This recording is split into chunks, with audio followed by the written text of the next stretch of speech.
Welcome to TSCET. Pure maths టాపిక్లో భాగంగా మన అప్లికేషన్స్ ఆఫ్ ట్రిగోనోమెట్రీ అనే చాప్టర్ని డిస్కస్ చేస్తూ ఉన్నాం. సో ఈరోజు కొన్ని most of the important concepts and example ప్రాబ్లమ్స్ని మనం ఇక్కడ డిస్కస్ చేద్దాం. సో ప్రాబ్లం చూసినట్లయితే సో ఇక్కడ చూడండి, 30 మీటర్ల పొడవు గల ఒక భవనానికి కొంత దూరంలో 1.5 మీటర్ల ఎత్తుగల బాలుడు నిలబడ్డాడు. అతను భవనం వైపుకి కొంత దూరం నడిచిన తర్వాత భవనం పైభాగాన్ని చూసినప్పుడు ఊర్ధ్వకోణం 30 డిగ్రీల నుండి 60 డిగ్రీలకు పెరిగింది. అతను భవనం వైపు నడిచిన దూరాన్ని కనుగొనండి.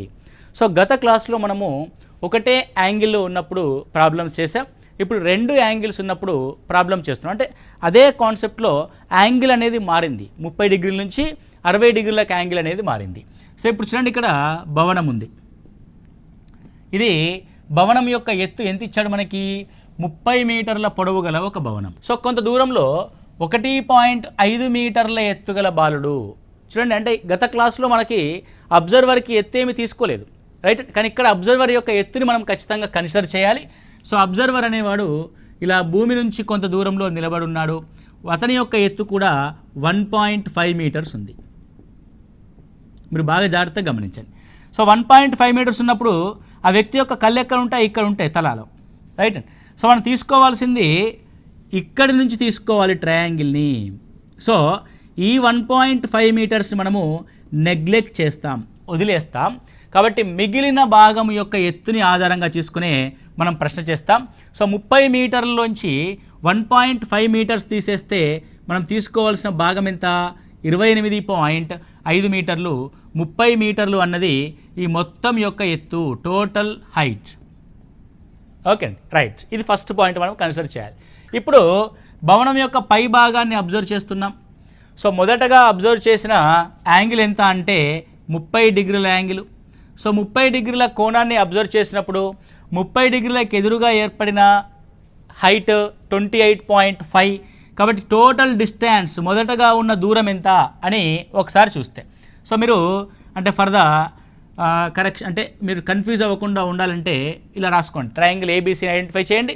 మొదటగా ఉన్న దూరము, మొత్తం దూరము ఏబీ ఈజ్ ఈక్వల్ టు 30 డిగ్రీలకు ఎదురుగా 28.5 ఉంటే ఇక్కడ ఏర్పడే కోణం 60 డిగ్రీలు. 60 డిగ్రీలకు ఎదురుగా 28.5√3 ఉంటుంది. ఇది మనం ముందు నుంచి చేస్తున్నదే, అయితే మొత్తం ఫస్ట్ స్టార్టింగ్లో ఉన్న భవనం నుంచి దూరం. పిల్లాడు ఏం చేశాడంటే కొంత ముందుకు నడిచాడు, నడిచి ఇక్కడికి వచ్చి ఆగాడు. మళ్ళీ ఇక్కడి నుంచి మనం యాంగిల్ని అబ్జర్వ్ చేస్తూ ఉంటాం. సో యాంగిల్ని అబ్జర్వ్ చేస్తూ ఉన్నప్పుడు ఈ విధంగా ఏర్పడింది యాంగిల్ ఆఫ్ ఎలివేషన్, అంటే ఊర్ధ్వకోణం అన్నది. అప్పుడు 60 డిగ్రీల ఊర్ధ్వకోణం ఏర్పడింది. ఇప్పుడు క్వశ్చన్లో మార్పు వస్తుంది. ఏంటిది ఇది? సో రెండవసారి ఉన్న దూరము ఈ పాయింట్ని డి అనుకోండి. So I'm going to take BD here. BD అనేది ఏ విధంగా ఏర్పడింది? సో సేమ్ థింగ్, 60 డిగ్రీలకు ఎదురుగా 28.5 ఉంటే ఇప్పుడు ఈ ట్రయాంగిల్లో కనుక మనం అబ్జర్వ్ చేయగలిగితే, ఓకే అండి. సో ఇప్పుడు ఇది ట్రయాంగిల్, రైట్? ఈ ట్రయాంగిల్లో అబ్జర్వ్ చేయగలిగితే 30 డిగ్రీలు, రైట్ అండి. సో 30 డిగ్రీల అబ్జర్వేషన్ మనం ఇక్కడ గమనిస్తే 30 డిగ్రీలకు ఎదురుగా ఇది ఏ ఉంటే ఇది 28.5 అనేది, సో ఈ కొత్త ట్రయాంగిల్, సో బీడీసీ అనే ట్రయాంగిల్, ఇది A√3 ఉంటుంది. So A√3 is equal 28.5, then A is equal to 28.5/√3. అంటే రెండవసారి భవనం నుంచి వ్యక్తికి గల దూరం ఎంత? 28.5/√3. నీకు కావాల్సింది ఏంది ప్రశ్న? అతడు ఎంత దూరం నడిచాడు అన్నది. ఎంత దూరం నడిచాడండి? ఏ నుంచి డి కంటే మొత్తం ఏబీ దూరంలోంచి బీడీ దూరాన్ని తీసేస్తాము.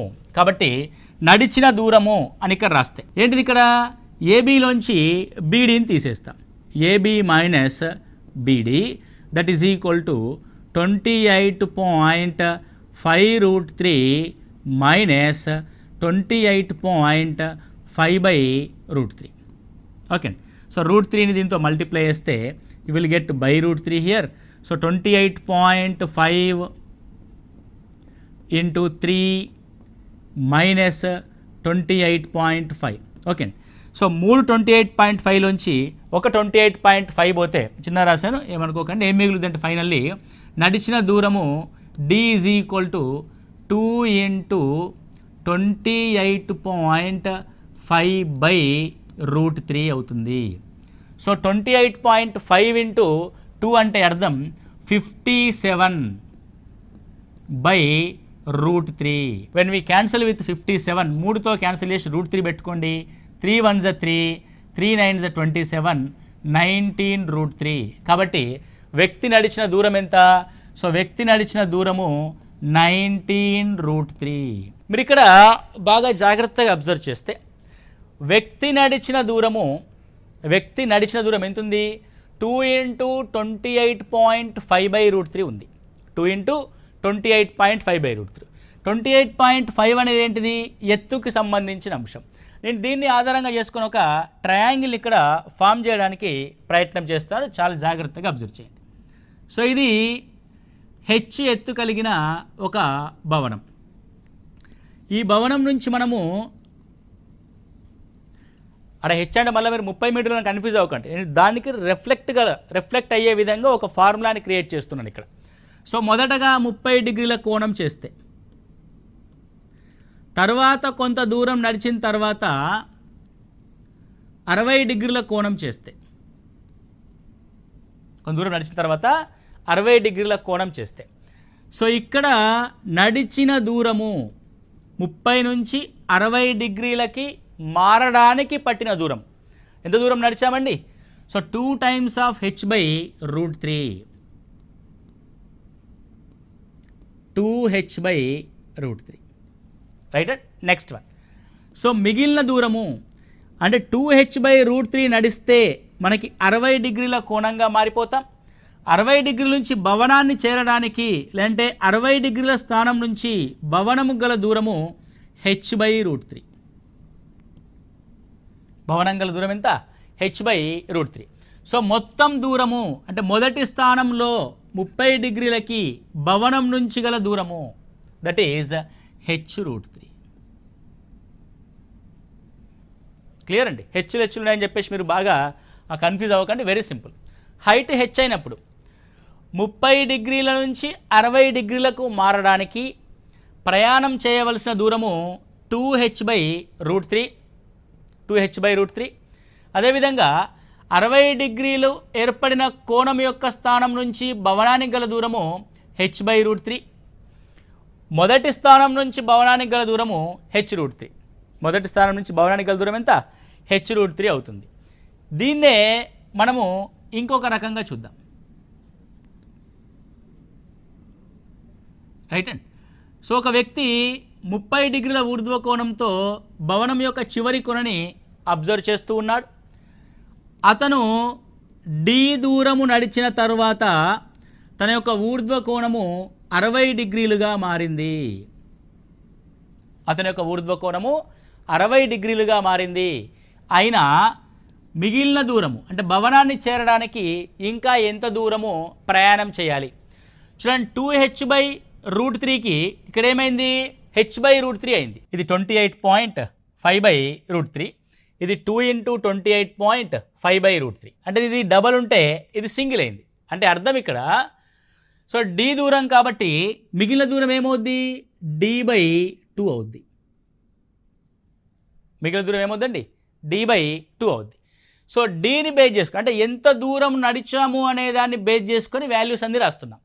ఇంతకుముందు హెచ్ని ఆధారంగా చేసుకొని వాల్యూస్ అని రాసాం కదా. నౌ హెచ్ని కంక్లూడ్ చేస్తే, so d = 2h/√3, then h = d√3/2. కాబట్టి ఇప్పుడు హైట్ని ఏమని రాయొచ్చు మనము?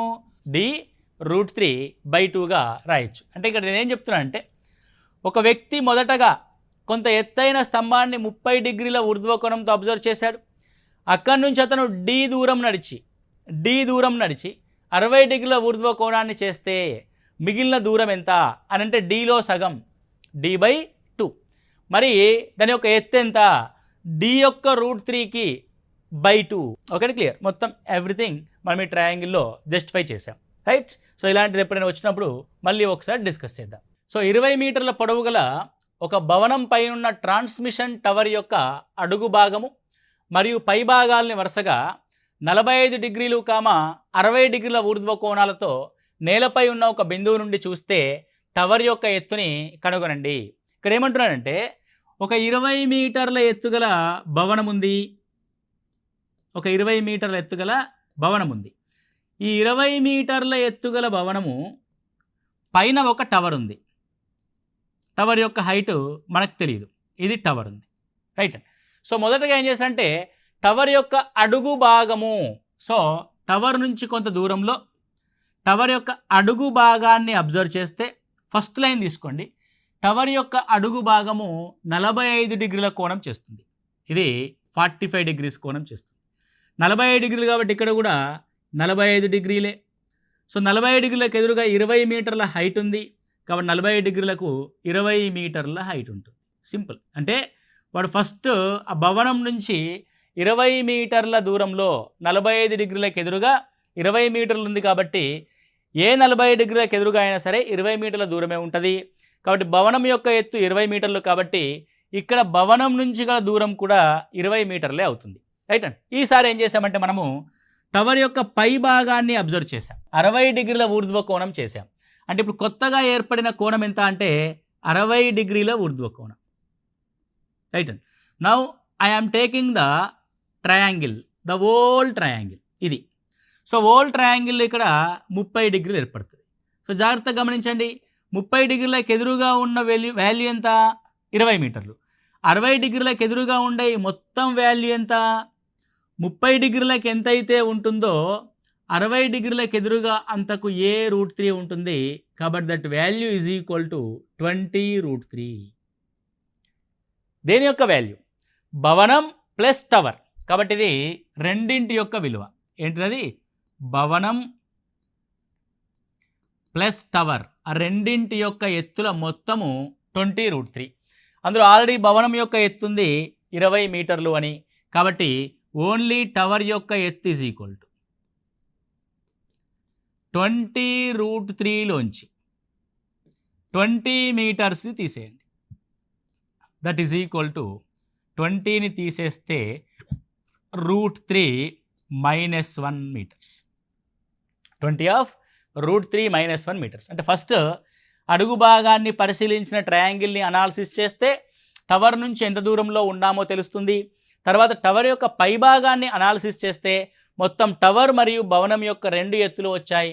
అది 20√3. అందులోంచి భవనం యొక్క ఎత్తును తీసేస్తే ఓన్లీ టవర్ యొక్క ఎత్తు మనకి 20 ఆఫ్ √3 - 1గా చూసాం. Okay, so this is the question. రెండు యాంగిల్స్ ఏర్పడ్డప్పుడు మనం ఏ విధంగా చేయాలి అన్న పాయింట్లో మనం డిస్కస్ చేస్తూ ఉన్నాం.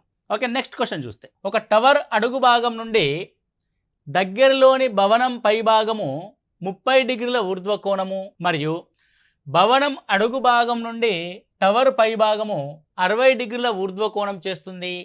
టవర్ యొక్క ఎత్తు 50 మీటర్లు అయితే భవనం యొక్క ఎత్తుని కనుగొనండి. ఓకే, ఇక్కడ చూడండి, ఒక టవర్ అడుగు భాగం నుండి దగ్గరలోని భవనం పై భాగము 30 డిగ్రీల ఊర్ధ్వ కోణము మరియు భవనము అడుగు భాగం నుండి టవర్ పై భాగము 60 డిగ్రీల ఊర్ధ్వ కోణం చేస్తుంది. క్వశ్చన్ని క్లారిటీగా మనం చదవాల్సిన సందర్భం ఉంటుంది. సో టవర్ యొక్క అడుగు భాగం, ఫర్ ఎగ్జాంపుల్ దీన్ని టవర్ అంట. So this is the tower. Tower యొక్క వాల్యూ ఇచ్చాడా? ఎస్ ఇచ్చాడు. టవర్ యొక్క ఎత్తు 50 మీటర్లను ఇచ్చాడు. ఓకే, టవర్ యొక్క అడుగు భాగం ఉంది. ఇక్కడ అడుగు భాగం నుంచి దాని పక్కన ఒక భవనం ఉంది, బిల్డింగ్. అది పొడవుందో పొట్టిగుందో మనకు తెలియదు, కానీ ఒక బిల్డింగ్ ఎంతుందో మనం రాసుకుందాం. సో టవర్ యొక్క అడుగు భాగం నుండి భవనం యొక్క పై భాగాన్ని పరిశీలించినప్పుడు 30 డిగ్రీల ఊర్ధ్వ కోణం చేసింది. ఇది 30 డిగ్రీల ఊర్ధ్వ కోణం, రైట్. బాగా జాగ్రత్తగా గమనించండి. 30 డిగ్రీలకు ఎదురుగా ఏ ఉంటే ఇది 60 డిగ్రీలకు ఎదురుగా a√3 ఉంటుంది. అంటే రెండింటి మధ్య గల దూరం ఎంత? a√3 అన్న విషయం మనకు అర్థమైంది. ఇప్పుడు బిల్డింగ్ యొక్క అడుగు భాగం నుండి టవర్ యొక్క పై భాగాన్ని అబ్జర్వ్ చేస్తున్నాం. బిల్డింగ్ యొక్క అడుగు భాగం నుండి టవర్ యొక్క పై భాగాన్ని అబ్జర్వ్ చేస్తున్నాం. సో టవర్ యొక్క పై భాగాన్ని అబ్జర్వ్ చేసినప్పుడు 60 డిగ్రీల ఊర్ధ్వ కోణం చేసింది. కాబట్టి ఇది 60 డిగ్రీల ఊర్ధ్వ కోణం. కాబట్టి ఇది 30 డిగ్రీల ఊర్ధ్వకోణం. Right and clear. సో 30 డిగ్రీలకు ఎదురుగా ఏ √3 ఉంటే, అంటే 30 డిగ్రీలకు ఎదురుగా ఏ వాల్యూ ఉన్నా సరే 60 డిగ్రీలకు ఎదురుగా వచ్చేసరికి దానికి √3 టైమ్స్ అవుద్ది. కాబట్టి టవర్ యొక్క ఎత్తు ఏమవుద్దంటే ఏ √3 అని ఆల్రెడీ మనం డిసైడ్ చేసాం కాబట్టి దానికి √3 టైమ్స్ అవుతుంది. కాబట్టి √3 × √3 3a ఈజ్ ఈక్వల్ టు 50 మీటర్లు. Then what about A value? A is equal to 50/3 metres. అదే మన బిల్డింగ్ యొక్క ఎత్తు. కాబట్టి 50/3 మీటర్లు. ఎందుకంటే మనకు కావాల్సింది బిల్డింగ్ యొక్క హైట్. సో మొదటి ట్రయాంగిల్ తీసినప్పుడే మనము ఏ ఏంటి, ఏ √3 ఏంటి అని డిసైడ్ చేసాం. సో ఇప్పుడు టవర్ యొక్క పైభాగాన్ని పరిశీలించినప్పుడు అది 60 డిగ్రీల ఊర్ధ్వకోణం కాబట్టి పైన ఏర్పడే కోణం 30 డిగ్రీలు. 30 డిగ్రీలకి ఏ వాల్యూ ఉంటే అది ఎంతైనా ఉండని, ఎక్స్ ఉండని, 10 ఉండని, పి ఉండని, ఏ ఉండని, ఏ √3 కూడా ఉండని. 60 డిగ్రీలకు వచ్చేసరికి 30కి ఆపోజిట్లో ఉన్న వాల్యూకి √3 టైమ్స్ తీసుకుంటాం. కాబట్టి 30కి ఆపోజిట్గా ఉన్న వాల్యూకి √3 టైమ్స్ టవర్ యొక్క ఎత్తు అవుద్ది. దట్ ఈజ్ ఏ √3 × √3 కాబట్టి 3a. అందులోంచి ఏం డిఫైన్ చేసాం అంటే ఏని ఫైండ్ అవుట్ చేసాం. The A value will be 50/√3. 50/√3 అవుతుంది. మీరు జాగ్రత్తగా గమనించండి. 2 ట్రయాంగిల్స్ ఉన్నాయి, 2 ఎత్తులు. ఒక ఎత్తు యొక్క అడుగు భాగం నుంచి మరొక ఎత్తుని గమనించినప్పుడు 30 డిగ్రీలు. రెండవ ఎత్తు యొక్క అడుగు భాగం నుంచి మొదటి ఎత్తుని గమనించినప్పుడు 60 డిగ్రీలు. సో ఈ 2 ఎత్తుల యొక్క వాల్యూ ఏ విధంగా ఉంది? 50 అండ్ 50/√3 ఉంది. దీన్ని ఒక ట్రయాంగిల్ ఫామ్లో చేసుకోండి. ఓకే, అంటే ఏంటి ట్రయాంగిల్? ఇదొక ఎత్తు, ఇదొక ఎత్తు. ఓకే, వీటి మధ్య దూరం. సో పెద్ద ఎత్తు నుంచి చిన్న ఎత్తుని గమనించినప్పుడు 30 డిగ్రీల ఊర్ధ్వకోణం చేసింది. సో దీన్ని గమనించినప్పుడు 60 డిగ్రీల ఊర్ధ్వకోణం చేసింది. రైట్. సో నీకు పెద్ద ఎత్తు వాల్యూ ఉంటే ఇది హెచ్ అయితే ఇది h/3 అవుద్ది. ఏమవుతుందన్నది h/3 అవుద్ది. మరి sir what about this one అంటే ఈ వాల్యూ ఏమవుద్ది? ఏ √3 అవుద్ది. అంటే h/3కి √3ని కనుక మనం రాస్తే దట్ ఈజ్ h/3 × √3. క్యాన్సల్ చేస్తే h/√3 అంటే ఆ వాల్యూ ఏమవుతుంది? h/√3 అవుతుంది. సో ఆ 2 బిల్డింగ్ల మధ్య దూరం ఏమవుద్ది? పెద్ద పొడవులో √3 టైమ్స్ √3 యొక్క వంతు ఉంటుంది, చిన్న పొడవులో ఏ √3 ఉంటుంది. ఒకవేళ ఇదే విషయాన్ని రివర్స్లో మనం చేస్తే అంటే 2 ట్రయాంగిల్స్ మళ్ళీ సేమ్ థింగ్. సో చిన్న భవనాన్ని చూసినప్పుడు 30 డిగ్రీల ఊర్ధ్వకోణం, అంతేగాండి. చిన్న భవనాన్ని చూసినప్పుడు 30 డిగ్రీల ఊర్ధ్వకోణం. పెద్ద భవనాన్ని టవర్ని చూసినప్పుడు 60 డిగ్రీల ఊర్ధ్వకోణం చేస్తే అప్పుడు చిన్న భవనం యొక్క ఎత్తే ఉందనుకోండి, చిన్న భవనం యొక్క ఎత్తు ఏ అనుకోండి. ఆ రెండింటి మధ్య ఉన్న దూరము ఏ √3 అవుతుంది. రెండింటి మధ్య ఉన్న దూరము ఏ √3 అవుతుంది. అప్పుడు పెద్ద భవనం యొక్క ఎత్తు 3 టైమ్స్ ఆఫ్ ఏ అవుతుంది. పెద్ద భవనం యొక్క ఎత్తు 3 టైమ్స్ ఆఫ్ ఏ అవుతుంది. ఓకే, సో ఇలా 2 ట్రయాంగిల్స్ని ఐడెంటిఫై చేసుకోండి. క్వశ్చన్ ఇంకొంచెం డెప్త్గా అడిగితే ఒక ఎత్తైన శిఖరం యొక్క పాదం నుండి ఒక భవనాన్ని అబ్జర్వ్ చేసినప్పుడు 30 డిగ్రీల ఊర్ధ్వకోణము, భవనం యొక్క పాదం నుండి శిఖరాన్ని అబ్జర్వ్ చేసినప్పుడు 60 డిగ్రీల ఊర్ధ్వకోణం చేస్తే శిఖరం మరియు ఆ భవనముల యొక్క ఎత్తుల నిష్పత్తి ఎంత అంటాడు. కాబట్టి టవర్ మరియు బిల్డింగ్ల యొక్క ఎత్తుల నిష్పత్తి 3:1 ఉంటుంది. ఇది కూడా గతంలో అడిగిన ప్రశ్న. సో 3:1 అవుతుంది. ఇస్ దట్ క్లియర్ అండి? రైట్. ఇలా ఒక భవనం యొక్క అడుగు భాగాల నుంచి ఎత్తుల్ని పరిశీలించినప్పుడు. నెక్స్ట్ వన్, సమాన ఎత్తులు గల 2 స్తంభాలు ఒక రోడ్డుకి ఇరువైపులా ఉన్నాయి. వాటి మధ్య దూరము 80 మీటర్లు. 2 స్తంభాల మధ్య రోడ్డుపై గల ఒక బిందువు నుండి స్తంభాల పైభాగాలు వరుసగా 60 డిగ్రీలు 30 డిగ్రీల ఊర్ధ్వ కోణాలు చేస్తున్నాయి. స్తంభాల యొక్క ఎత్తులను మరియు స్తంభాల నుండి ఆ బిందువు గల దూరాలని కనుగొనండి. ఓకే, సో సమాన ఎత్తుగల 2 స్తంభాలు అంటే మనం రోడ్డు మీద చూస్తూ ఉంటే కరెంట్ పోల్స్ పాతి ఉంటాయి కదండి. సో ఇది మన యొక్క రోడ్డు. రోడ్డుకి ఇరువైపులా 2 సమాన ఎత్తుగల స్తంభాలని పాతాడు వాడు, రైట్. సో వాటి మధ్య దూరము 80 మీటర్లు. సో వీటి మధ్య ఉన్న కంప్లీట్ డిస్టెన్స్ ఎంత అంటే 80 మీటర్లు. అంటే రోడ్డు యొక్క వెడల్పు 80 మీటర్లు ఉందిగా అనుకోండి. ఈ రోడ్డు పైన ఏదో ఒక బిందువు నుండి అబ్జర్వ్ చేస్తూ ఉన్నాడు. సో అలా రోడ్డుపై గల ఒక బిందువు నుండి స్తంభాల యొక్క పై భాగాల్ని వరుసగా 60 డిగ్రీలు 30 డిగ్రీలుగా మనము ఐడెంటిఫై చేసాం. సో ఒకవైపు చూస్తే 30 డిగ్రీల కోణం ఏర్పడింది, ఇంకోవైపు చూస్తే 60 డిగ్రీల కోణం ఏర్పడింది. ఈ రెండింటి యొక్క ఎత్తులు సమానము, హెచ్, ఇది కూడా హెచ్. ఓకే, ఇప్పుడు ఏం చేస్తున్నాడు వాడు, ఆ బిందువుల నుంచి గల దూరాల్ని కనుక్కోండి అంటున్నాడు. It's simple. 30 డిగ్రీలకు ఎదురుగా హెచ్ ఉంటే ఈ ట్రయాంగిల్లో 60 డిగ్రీలకు ఎదురుగా ఏముంటుంది అంటే this spot, that is h√3 ఉంటుంది. 30 డిగ్రీలకు ఎదురుగా ఉన్నదానికి √3 టైమ్స్ ఉంటుంది. 60 డిగ్రీలకు ఎదురుగా హెచ్ ఉంటే 30 డిగ్రీలకు ఎదురుగా ఎంత ఉంటుంది? మామూలుగా 30 డిగ్రీలకు ఎదురుగా ఏ అనుకోండి. సో ఇది a√3, then H is equal to ఏమని రాయచ్చు, then A is equal to ఏమని రాయచ్చు, ఏ ఈజ్ ఈక్వల్ టు h/√3. అంటే మొత్తం హెచ్లోనే ఉంది కదా మనకు వాల్యూ అంతా, ఇది h/√3, h/√3.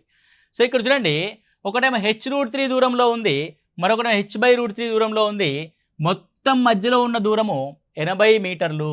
అంటే that means h/√3 plus h√3 is equal to 80 meters. When we simplify this by √3, h plus 3h, that is equal to 80 meters. 4h/√3, that is equal to 80 meters. 420s are, now height is equal to 20√3.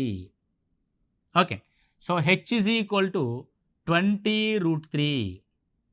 So ఈ value ఏమవుతుందంటే h√3 అని అంటే 20√3 into √3 60. అంటే మొదటి స్తంభం వైపు 60 డిగ్రీల వైపు ఏర్పడిన కోణము 60 మీటర్లు. సో రెండో వైపు ఏర్పడిన దూరము, కోణం కాదు దూరము 20 మీటర్లు. ఓకే, సో ఏమంటున్నాడు, ఆ బిందువు గల దూరాలని కనుగొనండి. సో 60 డిగ్రీల వైపు ఉన్న దూరమేమో 20 మీటర్లు, 20 మీటర్స్. 30 డిగ్రీల ఊర్ధ్వకోణం చేస్తున్న స్తంభానికి గల దూరము 60 మీటర్లు. ఎందుకంటే మొత్తం 80 కావాలి కదా, ఒకవైపు 60 ఉంటే ఇంకో వైపు 20 ఉంటుంది, right. And so that is 20 metres, 60 metres. Very very important concept. చాలా జాగ్రత్తగా మళ్ళీ ఒకసారి వినండి, ఈజీగానే ఉంటుంది, పెద్ద కష్టమేమీ కాదు. అంటే మనం ఏదో ఒక పాయింట్ ఆఫ్ వ్యూని పట్టుకొని మనం అన్ని వాల్యూస్ని ఒకే దాంట్లోకి రాస్తున్నాం. సో హెచ్ అన్నాం, సో హెచ్ని బేస్ చేసుకొని మిగతా అన్ని వాల్యూస్ని రాస్తూ వస్తున్నాం మనము. Okay, right. సో ఈ విధంగా మనం చూస్తాం. ఇలా 2 ట్రయాంగిల్స్ని అర్థం చేసుకోవడం అనేది వెరీ వెరీ ఇంపార్టెంట్. ఇక్కడ చూడండి, 7 మీటర్ల ఎత్తుగల భవనం నుండి ఒక కేబుల్ టవర్ పై భాగము 60 డిగ్రీల ఊర్ధ్వకోణము మరియు కేబుల్ టవర్ అడుగు భాగము 45 డిగ్రీల నిమ్న కోణాన్ని చేస్తుంది. చూడండి, నిమ్న కోణం అనే కాన్సెప్ట్ వచ్చింది. అయినా టవర్ యొక్క ఎత్తుని కనుగొనండి. మనం ఏం చేస్తున్నామంటే 7 మీటర్ల ఎత్తుగల భవనం పై నిలబడ్డాం. మనం ఎక్కడున్నాం, ఇక్కడున్నాం. ఇక్కడ నుంచి అబ్జర్వ్ చేయాలి. మనం ఒక టవర్ని అబ్జర్వ్ చేస్తున్నాం. ఒక టవర్ ఉంది. ఆ టవర్ని అబ్జర్వ్ చేస్తూ ఉన్నప్పుడు టవర్ యొక్క పై భాగము 60 డిగ్రీల ఊర్ధ్వకోణాన్ని చేసింది. సో ఊర్ధ్వకోణం అంటే ఇలా, ఇది భూమిగా తీసుకుంటాం. సో మనం ఎక్కడ ఉంటే అక్కడనే భూమి 60 డిగ్రీలు, ఇది 30 డిగ్రీలు. ఓకే, 30 డిగ్రీలకు ఎదురుగా ఏ ఉంటే 60 డిగ్రీలకు ఎదురుగా a√3 ఉంటుంది. A part, only this part. Okay, clear అండి. నా ఇప్పుడు గమనిస్తే టవర్ యొక్క అడుగు భాగాన్ని కూడా అబ్జర్వ్ చేస్తున్నాం నిమ్న కోణంతో. టవర్ యొక్క అడుగు భాగం, సో బాగా జాగ్రత్తగా గమనించండి. అడుగు భాగం అన్నప్పుడు మనము ఇటువైపు ట్రయాంగిల్ని తీసుకొని ఇది కూడా 45 డిగ్రీలుగా రాస్తాం. 45 డిగ్రీలుగా 7 మీటర్లు ఉంటే 45 డిగ్రీలకు ఎదురుగా కూడా 7 మీటర్లే ఉంటుంది. అంటే now A is equal to 7 మీటర్లు అని అర్థం, రైట్ అండి. So a√3 is equal to 7√3. ఇది ఆల్రెడీ ఈ భవనానికి ప్యారలల్గా ఉంది కాబట్టి ఈ పార్ట్ కూడా 7 మీటర్స్. ఇప్పుడు మొత్తం టవర్ యొక్క ఎత్తు అనంటే ఈ 7 + 7√3. సో టవర్ యొక్క ఎత్తు 7 + 7√3గా మనం రాస్తాం. 7ని కామన్ తీస్తే √3 + 1 అవుతుంది. కాబట్టి 7/√3 + 1గా మనం తీసుకున్నాం. అంటే చూడండి, అంటే యాంగిల్ మారుతున్నది. ఒకే పరిశీలకుడు 2 రకాల కోణాలని అబ్జర్వ్ చేస్తూ ఉన్నప్పుడు ఏ విధంగా మారుతుంది అన్న ప్రాబ్లమ్ని మనం ఇక్కడ చూస్తూ వస్తూ ఉన్నాం. సో ఇవి the most of the concepts applications of trigonometry. దీన్ని మనం ఎత్తులు మరియు దూరాలు అని కూడా అంటాం. సో ఎత్తులు మరియు దూరాల్లో మనము ఎత్తు కనుక్కోవడం కానీ దూరం కనుక్కోవడం అనే కానీ కాన్సెప్ట్స్ అనేవి చూస్తూ వస్తున్నాము. మీరు మిగతా ప్రాబ్లమ్స్ అన్నీ కూడా ప్రాక్టీస్ చేస్తూ ఉండండి. మీకు ఈజీ అంటే ఈ కాన్సెప్ట్ ఆధారంగా చూడండి, ఇన్ని ప్రాబ్లమ్స్ చేశాము. ఏ ఒక్క చోట కూడా సైన్ టీటా కానీ కాస్ టీటా కానీ ట్యాన్ టీటా కానీ వాడకుండా మనము ప్రాబ్లమ్ సాల్వ్ చేస్తూ వచ్చాం బై యూజింగ్ ద ట్రిగోనమెట్రీలో. అంటే రైట్ యాంగిల్ ట్రయాంగిల్ని యూజ్ చేయడం ద్వారానే మనం దీన్ని సాల్వ్ చేస్తూ వచ్చాం. కాబట్టి మీరు 2 రకాల ట్రయాంగిల్స్ని గుర్తుపెట్టుకోవాలి. ఆ 2 రకాల ట్రయాంగిల్స్కి కోణాలకు ఎదురుగా భుజాలు ఏ విధంగా ఉంటున్నాయో కూడా అబ్జర్వ్ చేస్తూ ప్రశ్నలో ఇచ్చిన దాని ఆధారంగా చేసుకొని మనం ట్రయాంగిల్ నిర్మించి మనకు కావాల్సిన కొలతని రాబట్టుకోవాలి. కాబట్టి పరీక్ష హాల్లో ప్రతి సెకండ్ ఇంపార్టెంట్. కాబట్టి ఇలాంటి షార్ట్కట్ కాన్సెప్ట్స్తో మనము నేర్చుకుంటూ వెళ్తూ ఉంటే ఈజీగా ఎగ్జామినేషన్ని క్రాక్ చేయొచ్చు. Okay right, thank you, all the best.